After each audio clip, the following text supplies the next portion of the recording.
Snake, Part 7. Now the poet says, but suddenly that part of him that was left behind convulsed in undignified haste, writhed like lightning, and was gone into the black hole. The earth leapt a fissure in the wall front, at which, in the intense still noon, I stared with fascination. Now the poet says, but suddenly that part of him that was left behind convulsed. Convulsed means movement due to excessive pain. So whenever an individual is in extreme pain, he will struggle. He will move his body parts. Now the snake, being hit by the author, started to convulse in undignified haste. Initially the movements of the snake was dignified, graceful, but now, since the poet threw the wooden stick, the log towards the snake, and the poet was not sure whether it hit or it missed hitting the snake. But the snake was now horrified, and now the movements were undignified, and he was in absolute hurry to hide his entire body into the hole. So the poet further adds, writhed like lightning.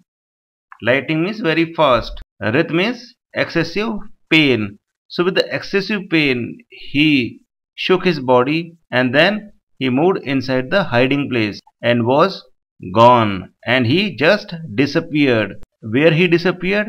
Into the black hole, his hiding place. So the snake went back to his hiding place. The earth-lived fissure. The earth-lived fissure means his hiding place, which was in some crevices in the wall. So the poet has further written in the wall front. So there were some crevices, there were some fissures in the wall, and the snake was lost all of a sudden, being aware that someone was there and someone actually attacked him. Now the poet further adds, at which, in the intense still noon, intense means excessive heat, I stared with fascination, and the poet was just left there to stare, and he was staring at the snake who was no more visible, and he was staring with a lot of fascination.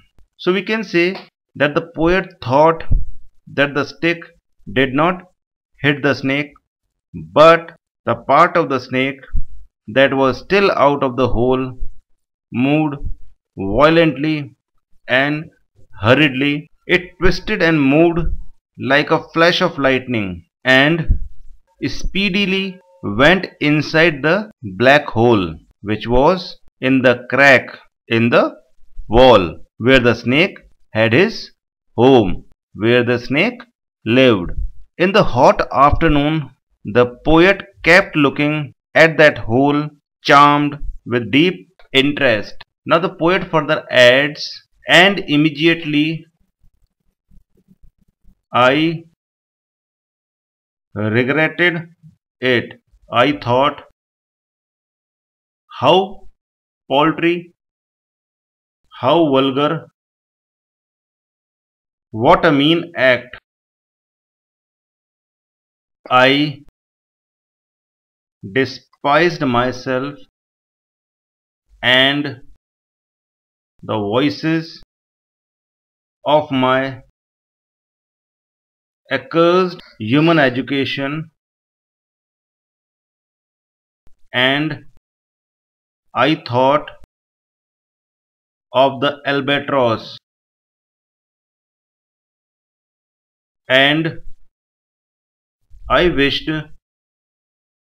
he would come back, my snake. Now the poet says, immediately I regretted it. So the poet regretted his action of hitting the snake with the wooden stick. So he adds that immediately. Immediately means all of a sudden. So once he threw the stick towards the snake, he felt he had done something wrong and he regretted his action. The poet further says, I thought how paltry.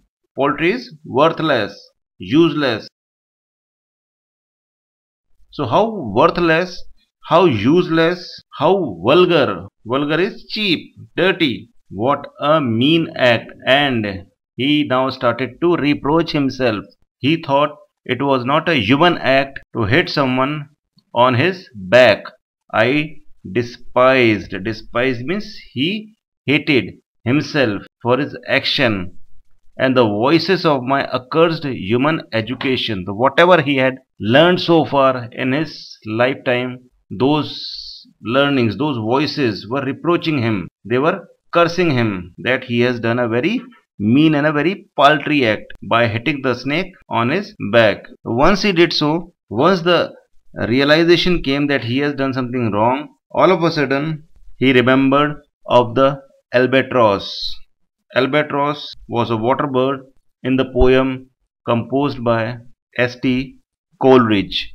In that poem, we saw that the ancient mariner killed the albatross, who was a good luck charm for all the sailors.